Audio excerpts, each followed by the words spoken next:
Hey there, and welcome to Business Over Cocktails. I'm Lauren Najar, your host and hype woman, bringing you real talk about entrepreneurship.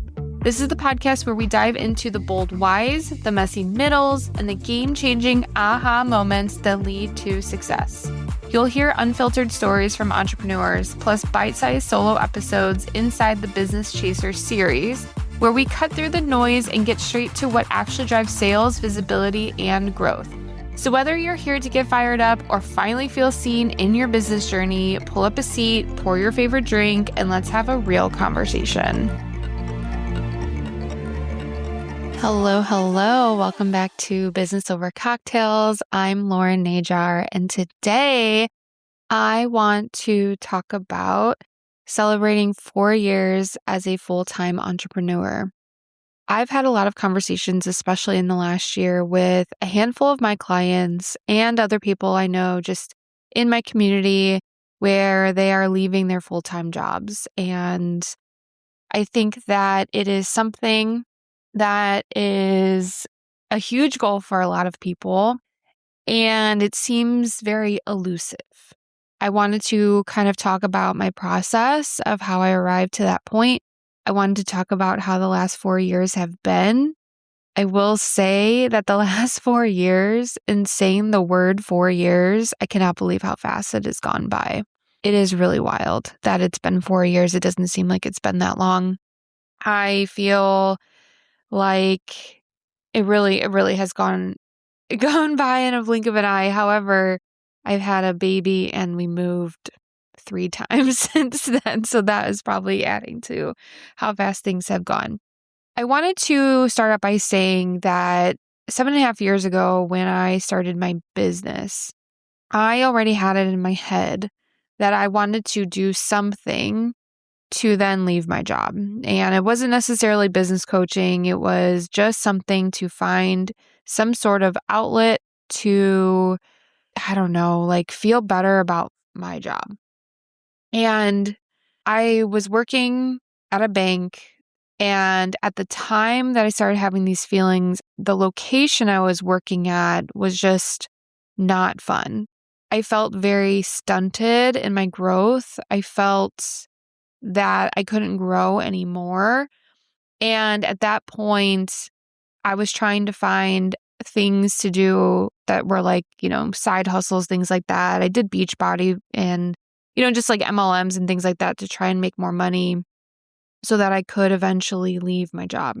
And, there were, things like Beachbody too. When you have those ranks, people are higher than you. You see that those people do that full time. And I'm like, okay, well, if they can do it, I can do it, right? And I was like so low in the totem pole, right? And that was probably the height of Beachbody. It was like 2016 through 2017. And something happened at my job where I just decided that I needed to take back control. I was being transferred to another location not against my will. That sounds really crazy to say, but they were transferring me out of a branch that I had worked at my whole time there. And I was so upset. And I was like, that's it. I'm finally done with this place, right? I'm finally done. And I went home and I applied to 100 jobs. I'm not even kidding. I had vacation. They told me before I went on vacation for a week. And then that very next day, I went into a Starbucks and I applied to 100 different jobs. And I was being transferred to another location. And so one of the jobs I applied to was in Chicago. And the goal was to find a job in Chicago because my husband and I were moving there. My intention was to always work at this bank. It was never to leave. I liked what I was doing. But they decided to move me for reasons that I now know. Really, the reason that they gave me was, you need to help the manager over there to run the branch. Well, that manager informed me why I was actually moved over there because they thought I was going to leave and they wanted to have someone in place or blah, blah, blah, blah, blah. I don't know. Of course, it was all BS. So anyways, I moved to a different branch, which ended up being mentally better because I really loved my boss at that point. And it was a smaller branch. It wasn't as busy. I really liked the people I got to work with for the most part. But I did get an interview and I had several interviews with a job right around that time. And I'm like, cool, I'm going to go work in Chicago and I'm gonna work at this really cool like company. It seems very like startup-ish. And it was like a mortgage company. And I was doing really well. I met the owner of the company. And then all of a sudden they're like, oh, you know what? We don't have any money to hire you. We thought this person was going to be further along and I was going to work underneath this person, but then they didn't have a book of sales, or I don't know. They're like, okay, well, essentially they'll just like call me back, right? They'll just call me back when like they're ready to hire me. Well, of course I never got that call. And so like, I remember that was like kind of like in the summer, like July, August. And then I don't know. Then it was like the fall. I remember like, you know what? I need to do something that's like mentally better for myself. So this was like 2017 and I started a blog. And I started a blog telling my own stories and like how I went through cancer. And then I decided to make connections in the blogging community and highlight other people's stories. And then I was like, okay, cool. Like I'm going to have like a social media account for this blog. And over the next year, I started to figure out like more about like starting Instagram, and then influencing kind of was a thing, like affiliate codes, things like that. And I was trying to make money as a blogger. And so I started kind of down that path too. And then slowly but surely, then I started seeing like social media managers, and I saw that being a thing. I'm like, okay, like I kind of like self-taught myself as a salesperson, and Beachbody kind of actually helped me with some of the stuff on how to post on Instagram for like sales and things like that. So then I started doing like audits for like $50 on social media, and I would give people like this full on audit report of their Instagram and what I would do to change it. I found my first business coach, which was Cara Baroni, who I just had on a podcast a couple weeks ago. And I joined her group program as a social media manager. And by the end of those 3 months I was with her, I decided, she kind of like helped me decide this, but I was like, yeah, I think I want to be a business coach. I like sales. I'm very good at sales at my job. This is what I want to do. So really like 2018 was when I started to really like think like, okay, like I think I want to be a business coach. I also saw around that time, it was one of the bigger coaches here in the industry, but at the time she was charging $30,000 for 12 months to work with her for a 12-month package. And I'm like, oh yeah, now that makes sense. That's like high level business consulting. That's what, $2,500 a month, which is not, I mean, it's expensive for certain businesses, right? But not if you're making close to 6 or 7 figures, or multiple 6 figures, close to 7 figures a year, paying a consultant to help you scale for $2,500 a month, that's not expensive. That's a normal price. So I'm like, to me at that point, I'm like, oh my goodness, that's like so crazy. I just paid $1,500 for a 3-month coaching program, a group coaching program. And then I think my next investment was around $4,500 to work with my first business coach again. So, and that was like a 4-month thing. So to me, $30K was like, oh my God, like that's so crazy. I was getting paid, I think like around $45,000 a year at my banking job. That was the highest I got paid at that time. And so anyways, my husband and I, during that time too, we moved to Chicago. We finally sold our house in Indiana, which took forever. And it was such a horrible like process, but everything ended up working out. We ended up moving into an apartment that we didn't think we were going to move into. It became available around the time our house finally sold and we finally moved out. Everything just kind of fell into place a lot better than we thought. So again, universe is always helping you out, right? If not this, something better. So moved to Chicago, still was commuting to Northwest Indiana for my job at that time. And this was going into 2018. And I, at that point, was starting to sign clients. And so 2018, we moved to Chicago. We were in Chicago. I started my business in Chicago.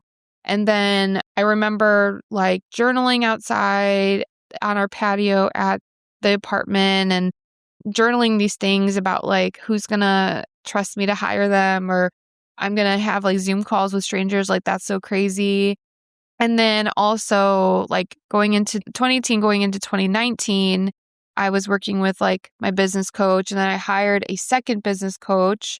I'll never forget like taking calls with my coaches, like in the car on the way home from my day job. It would be like 6 p.m. and I'm just like having calls in my car on my commute home.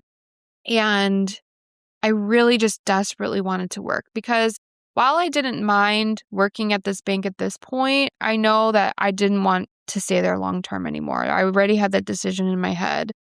And for whatever reason, I was stubborn to the point of like, I want to leave this bank. Like I don't want to go to a different job and find a different job and all the things. Like I felt, I guess, like comfortable that I can handle that.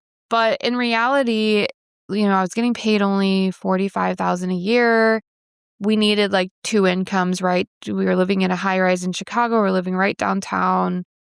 And at that point too, I wasn't like making the sacrifices of like not going out or like working till midnight, right? Like I was still like having a life and going on the weekends. I didn't want to work weekends, but my banking job still had me working on the weekends.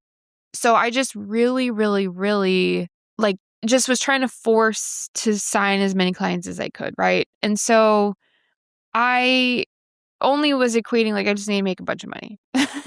I wasn't actually like putting a plan in place. But also at that point too, I want to take you back to that. Like if you've been around for a while, like you'll know what I'm talking about. But I don't think it's necessarily the case anymore, at least in my perspective. But I always felt very judged that the online space would judge you because you had a day job and you weren't a true like entrepreneur. And I've had a lot of conversations with people since then, and I always kind of equate that to, I don't know, like it's almost like you have multiple streams of income. Like if you have a job and that's fine and you can still work on your business and you're making money from it, like, and that's your goal and that's your lifestyle, like why not? Like why not do that? So it was like shameful to share that I had a job. So like the idea of me leaving my job also had that added pressure that I was just like, people think that I'm not legit because I still have this day job, or I'm not good enough yet because I still have this day job. So for me, that was a big deal at that time. Like I tried to like hide it and I was ashamed to say that I did that. So then after I finally left, like 4 years later, it was like 3.5 years later, I left my job in 2022, March of 2022. And I finally felt like, okay, yeah, I've been working a full-time job this whole entire time. And I was proud to say that. But like, I also now when I have conversations with people who still have their jobs, yes, it's still a big milestone to leave your job and like work for yourself. Like how crazy is that? But at the same time, it shouldn't be shameful. So I will say like, I feel like the internet was a lot louder back 7 years ago, 6 years ago, maybe even 5 years ago. There was like, oh, if you have a day job, then you must not be making it enough money. But it's like my coach that I had for a lot of years had a day job, a very successful day job, in addition to a very successful business. So all of those things to say, yeah, it was really crazy to like be in the internet at that time too. And I always felt like it didn't fit into the internet because a lot of times too, they were like, you need to travel and be location independent. And I'm like, I don't want any of that. I just moved to Chicago and I feel like I'm on vacation every day. I love where I live. My view is the lake, Lake Michigan, uninterrupted. Like there's no buildings in front of us. Like it was the best view. It was the best situation to be in. And I never felt like I needed to be out of there, just needed to be out of my job. So some of the things that I also thought of, I remember so many days. My husband worked from home. He did travel before COVID a lot. He traveled like 50% out of the year and he would be gone Monday through Friday, a lot of weeks. So it was hard. It was hard because he was gone all the time.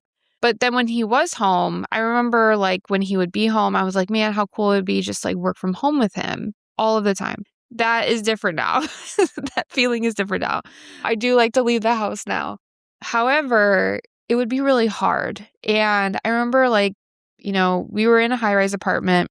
I remember going into the hallway, pressing the button for the elevator to take me down to the lobby, to get to my car in the parking garage and leave Chicago to drive to Northwest Indiana to go to my banking job that I really hated and didn't have a future at and get paid nothing for, and then drive home to Chicago. And I would be home at like 6 p.m., take client calls until 8 p.m., somehow eat dinner in the midst of all of that, try to work out in the morning or after work if I didn't have calls, walk my dog and all the things. And I just remember like whenever I have this like visceral memory I have this memory of me pressing the button to the elevator, and I just felt very like emotional and crying and like, man, like, please God, like one day I want to leave my job. And I had many moments like that. I had many moments like that, or then I would listen to music in my car and just like visualize leaving.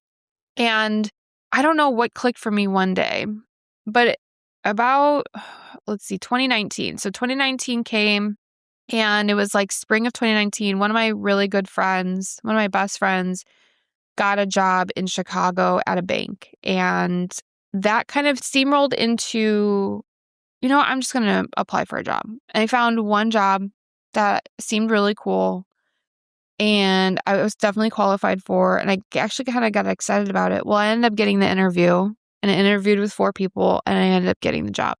And it was at a company, which it was a bank. It was a like mortgage and loan company in Chicago, where my walk to the office was 13 minutes from sitting at my desk or sitting on my couch, like in my bedroom in Chicago. It would take me 13 minutes from that point to sitting at my desk at my job. So if I like got in the car, got in an Uber or something, it would take me longer. That's how close I was. My building was like, if you look at the skyline, you have these giant ass buildings, right?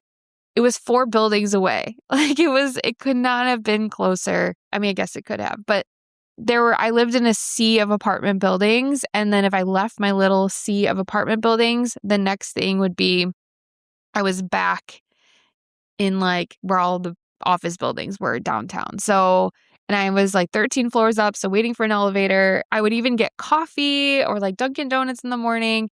So the walk to the office was a lot easier. No commute, working 8 to 4 every single Monday through Friday, was off on the weekends. And then as I continued, they would give me more time to work from home. It was perfect. I was able to have more calls during the week, and I was able to do more work during the week. And at that point, and then I got like a $20,000 raise. So I was getting paid, I think, close to $70,000 a year, way less stress. I didn't have anyone to run, or like no one was reporting to me. It was just admin work. It was so simple, and I actually really liked it. And for a moment, they're like, oh yeah, we can pay you to like get your master's in certain things so you can move up in the company. I was actually thinking that. I'm like, yeah, I'm not ready to let go of my business. But at that time in my business, I was making only like $25 a month, because in 2019, I was training for the Chicago Marathon. I was really burnt out from my business because it just wasn't working as I wanted it to. And I wasn't working with a coach or anything. And I had like a really low cost membership that like we were charging maybe $25 a month for. Sometimes it was cheaper than that. Yeah. So it was a moment where I'm like, okay, like things are starting to like maybe make themselves like put into place. Again, I wasn't like letting go of my business. I was still like posting every day and promoting my membership. And I didn't have any like one-on-one clients, but like that was okay. And I was like almost setting myself up. Like I was listening to audiobooks. I listened to like Maria Forleo's Everything is Figure Outable. That's when I found the 12-week year. That book I listened to that multiple times. So like I was listening to like these personal development books and really starting to get my mindset around like coming back into business. And I was waiting for the end of the year. I'm like, you know what? It was like December. It's like December 2019. I'm like, I'm ready to come back to my business. And I really did like my job, and it was like paying me money, and that was wonderful. And so then 2020 came, right? So like early 2020, I signed a bunch of clients. I did like a partnership coaching package where clients didn't pay me up front. It's something where I still do this to this day. So I have a partnership coaching one-on-one package that I do at the beginning of every year, where it's application only, and I would have people apply, and there's no upfront cost to working with me, but I would take 10% of your sales when you make sales. There's no like maintenance fee usually either. So I think I signed like 7 clients, and that really got my confidence back. I'm like, yes, like I'm coaching again. Like I might not be making a lot of money at the moment, but like I got back into the rhythm. Then I started talking to my first business coach, and I was like, you know what? I lost myself last year and I'm really scared to join anything else and work with anyone else. Like I feel very confident in who I am and where I'm going. And then she and I just kind of talked and I joined her mastermind, which ended up being also life-changing to me in 2020. But then 2020 happened and everything was life-changing for everyone. And I say like my job wanted us to work from home like indefinitely at that point, right? So that really worked in my favor of we're not going anywhere. We're not doing anything. Chicago was on super lockdown. No one could do anything. It was cold outside. That year, 2020, really catapulted my business. I went from like it was like August 2018 was when I started my business. It was like 2019. I think I had made probably a total of like 10,000 in my business at that point. Then in 2020, I made maybe like 30,000 for that whole year. So I was like, oh my goodness, this is crazy. Most of that happened at the back half of the year because I was just like starting to sign people again, starting to really like do intensives and VIP days and starting to do like these things that I felt confident to do and was really consistent with my Facebook group and lead generation, all the things. So like I was in a really good place. 2021 came and in February 2021, I actually started my agency. So I found that I really wanted to do hands-on work and I really liked having the agency model and the coaching model, which I still have to this day. And that really then catapulted me into making more. So I think it was like, I feel like in 2019 or 2020, I made like between 20 and 30,000. I forget the amount. But then come the following year, I think in 2021, I made like 50,000 and I was like, this is more than I made at my first baking job. And I was really starting to like make a lot more money because then the agency really helped me do that because agency work and done for you work was more expensive in a lot of times than coaching. So like COVID really helped me again because we were home and doing nothing. But okay, so at the end of 2021 though, I was getting really frustrated because I was so busy and it was a team of one and I was getting really frustrated and really stressed out, but I was making a lot of money. At the end of 2021, I was making like over $10,000 a month each month. Again, a lot of my income came in those final months of the year. And I was really, really, really wanting to leave my job. I'm like, I know that if I had 40 hours back, and I will say at that time too, like while I did really like my job in the first place, being home and COVID and not being able to meet up, and I was really like it was hard to learn anything new. So I will say I might be a proponent for a little bit of go back to office type stuff, especially when you have a new employee. I was a new employee. I was there for 8 months. I was only there for 8 months before then we were home indefinitely. And so like, it was kind of like chaotic with like how they train things. And I would like trying to learn new things when your boss doesn't want to like, I don't know, like train you really properly or doesn't really know how to do that. She was older too. So like everyone's kind of learning things at the same time. And you probably have seen this like if you have kids and they had e-learning and it was really hard. So to me, to catch on to anything, I actually was struggling a little bit because I was making more mistakes and it was hard to like figure out how to do things. So like I really liked my boss at first, but then it was kind of like getting to a point where it was like, I don't see a future here either. And I feel like I can't do anything right. And I'm trying really hard to work and I just feel like they're throwing things at me and I'm not really getting it. I don't really know what I should be doing like all day long. Like I think COVID really like took that away. Like it definitely, yeah, that was a struggle. But late 2021, I was like, I'm going to leave my job March 2022. I'm going to wait till I get my bonus and that's going to help me. I'm going to save money. I'm going to save 6 months of bills that I pay for our household and I'm going to leave. And at that point, like, I feel like my husband and I, like, we have different visions when it comes to like investments and saving and things like that. And, you know, he will say, he's like, I'm not an entrepreneur. I'm not a business owner. He doesn't really want to do that. So I'm definitely more risky in that regard. And I have more like faith in the sense of like, I know that I have to invest in this and then, you know, pay it back or whatever. So we were kind of struggling to find a date that worked best for both of us because for me, I was like ready to go, right? Looking back, I know that I was like, it was more of an emotional, impulsive thing that I wanted to do and I didn't have a plan. And I think what helped then both of us come to an agreement is I just said, this is my plan. This is the date. This is what I'm leaving. I'm going to wait until I get my bonus, thinking my bonus was going to be something significant, which ended up being no, it was not. It was significantly lower than I thought it was going to be, by the way. He was like, okay. So then I got my bonus. It ended up being a lot lower than anticipated, but I'm like, you know what? I'm still going to leave. Now, I originally wanted 12 months of bills. It ended up being 6 months of bills. So I'm like, in 6 months, I'm not going to be at zero for 6 months. Like, that's probably not going to be the case. If I work every single day and I have extra 40 hours a week that I can dedicate to my business, to growing my business. And we knew also, so we weren't going to be living in Chicago anymore. We were moving back to Northwest Indiana where our expenses were going to be like cut by 40% or something.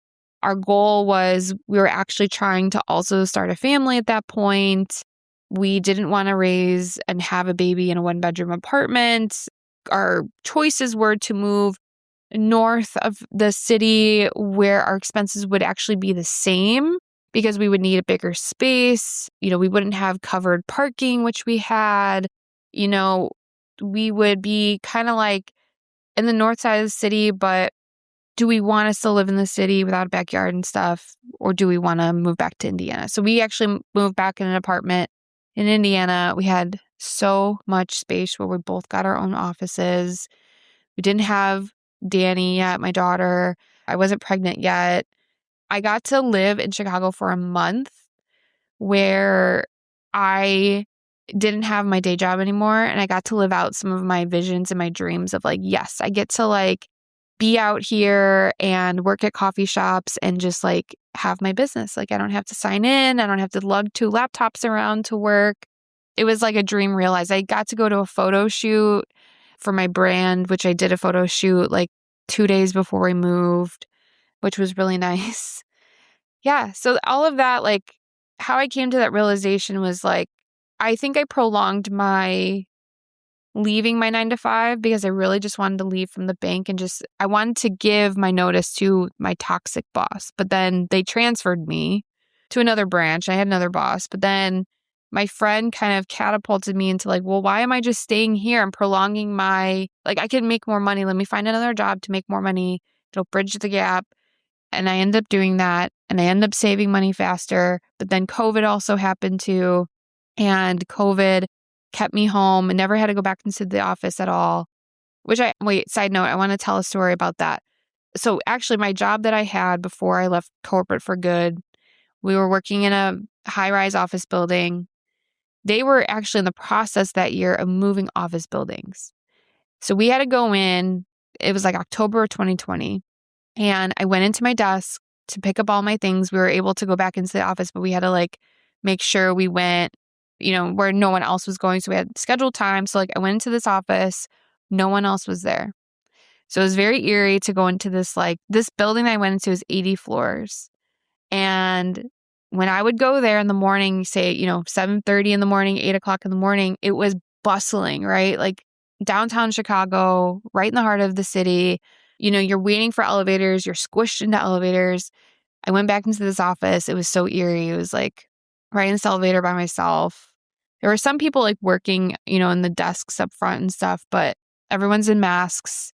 You don't see the people that you see. I see people's like cubicles that weren't cleaned out yet. It was just like left in time. I had a plant that died, but it was just like I got to pick up all my pictures that I had there, all my documents and papers, things like that. And I mean, I'd only been there for 8 months, so I didn't really have a lot of stuff. But I remember like taking a moment and taking some deep breaths and like, this is the last time I'm going to be in a cubicle for a 9 to 5. And I told myself that. And this was October 2020. I told myself that. I'm like, this is the last time I'm going to be in an office. So then fast forward to March 2022, when I finally put in my notice, they actually wanted me to come back into the office for 2 weeks. And I said, but I'm not going to come back. Like, why am I going to go through the trouble of getting my badge, getting set up with IT, getting my desk. I'm leaving in 2 weeks. Like, you're going to give that to somebody else. So I actually like said, like, I don't want to come back. I actually I had cancer previously. I have a compromised immune system. I was pulling the cancer card and they were like really weird about me like coming back. And I'm like, I'm not coming back. Like, why am I going to come back? I'll actually just leave now. I'm not going anywhere. They're like, are you going to another job? I'm like, no, I'm just moving back to Indiana and doing this thing. And it was just like, all of a sudden they were like, who's this weird girl like leaving? That's how I felt. So anyways, I had that visualization too. And so, in March of 2022, I finally left. And that came from making a decision 6 months prior and made a plan. So if I were to say anything about like leaving your job or like if you have a goal, like you have to set a date. And anytime I talk about to like set a date, like that's the biggest move is like you have to set a date and you have to commit to it. And like visualizing the plan, right? The plan needs to make sense. It's not just like, okay, well, next year, April 20th, I'm going to leave. It's like, okay, but then what is your plan? You have a date, but what's the plan? Are you going to save money? Whatever it is. So now I want to get to like, how have the last 4 years have been, right? Like, what are the last 4 years?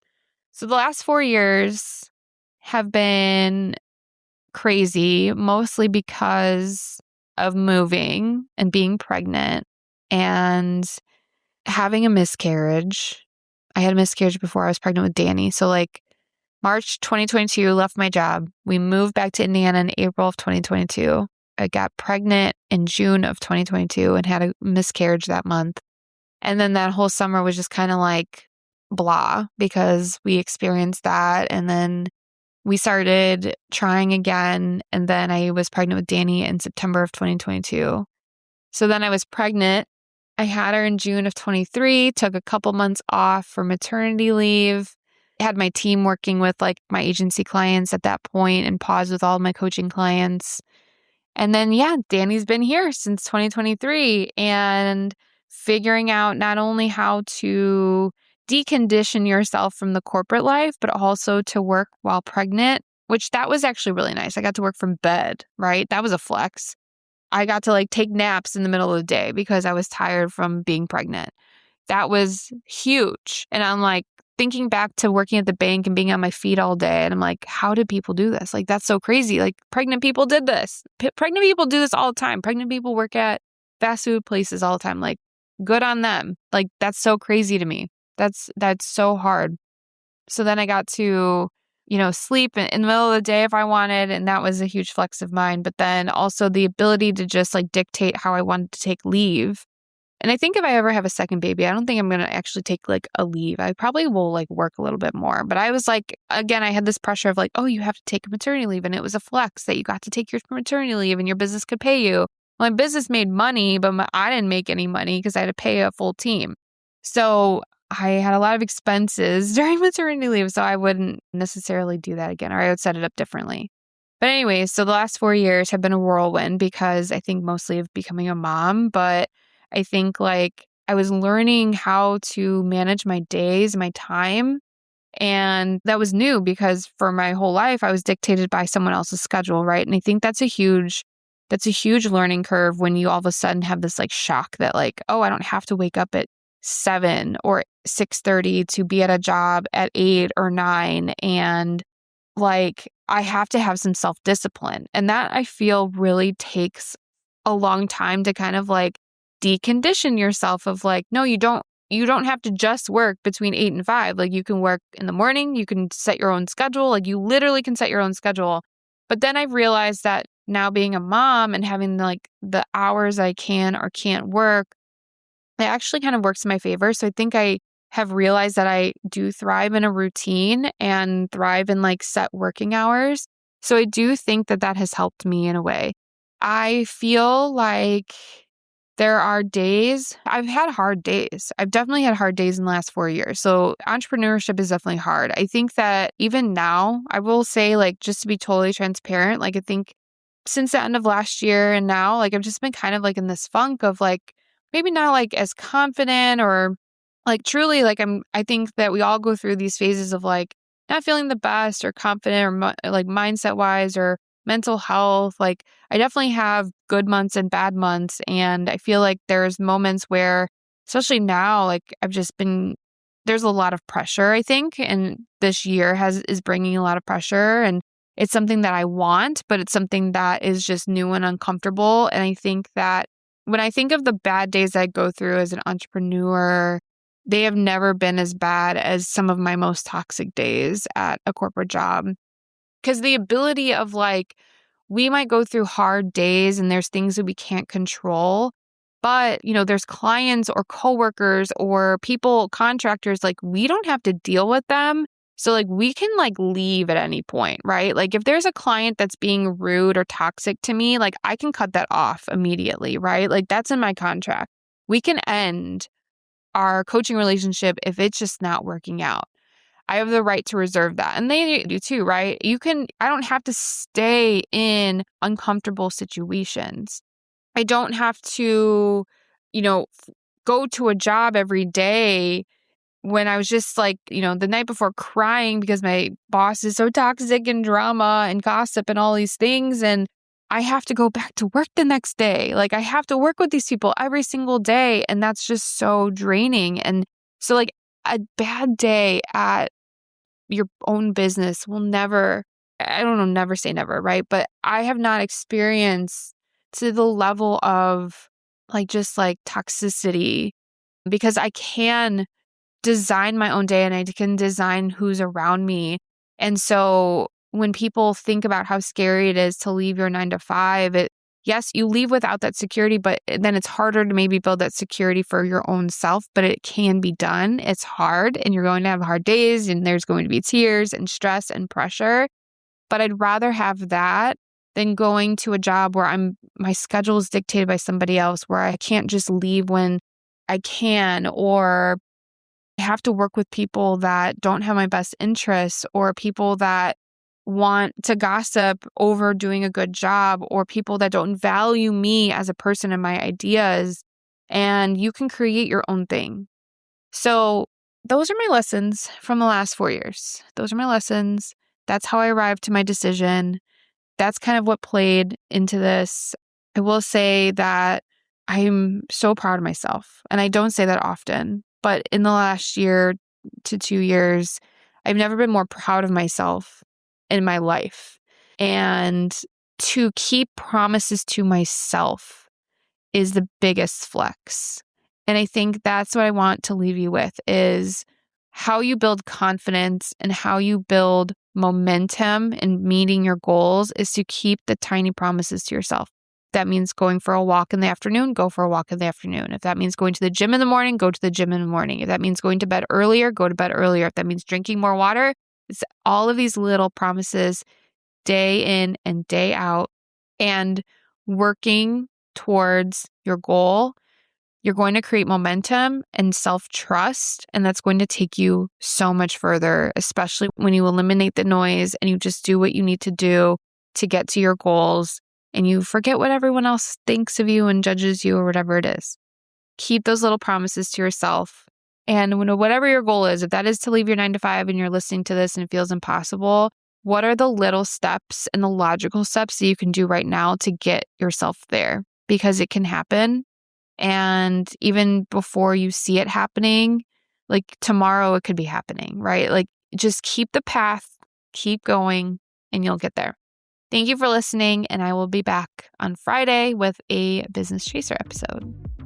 Thanks for tuning in to another episode of Business Over Cocktails, where real stories and bold business moves come to life. If this episode lit something up in you, share it with a friend, tag me at Lauren Najar or the podcast page at Business Over Cocktails. Make sure to leave a quick review as well. It helps more than you know. Until next time, keep chasing what matters and building the business that feels like you. Cheers!